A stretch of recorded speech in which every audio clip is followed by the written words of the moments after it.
Assalamualaikum warahmatullahi wabarakatuh. Saya mewakili warga Desa Gunung Mutiara mengucapkan ribuan terima kasih kepada Pak Kapolri yang telah mengembangkan sumur air bersih, yaitu berupa DAP, genset. Semoga bermanfaat bagi masyarakat kami. Kemudian Polri untuk masyarakat. Saya selaku tokoh masyarakat mewakili Datuk Penghulu Desa Kebun Tanjung Sementok dan Kepala Sekolah SD Negeri Tanjung Sementok mengucapkan terima kasih dan memberikan apresiasi yang terbaik untuk Bapak Kapolri karena sudah memberikan bantuan sumur bor. Semoga bermanfaat bagi kami warga Desa Kebun Tanjung Sementok, Kecamatan Karangbaru.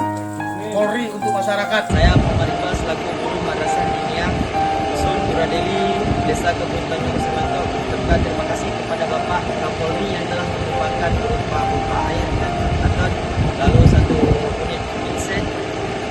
Maka karena itu kami ucapkan beribu terima kasih Polri untuk masyarakat. Saya bernama Samsul Yusri, guru SD Negeri Payakudi, Kecamatan Karangbaru, Kabupaten Aceh Tamiang.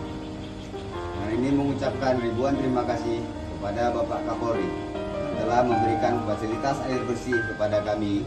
Semoga air bersih ini dapat bermanfaat bagi sekolah kami serta masyarakat sekitarnya. Sekali lagi saya ucapkan ribuan terima kasih kepada Bapak Kapolri. Polri untuk masyarakat. Jayalah selalu Polri untuk kami.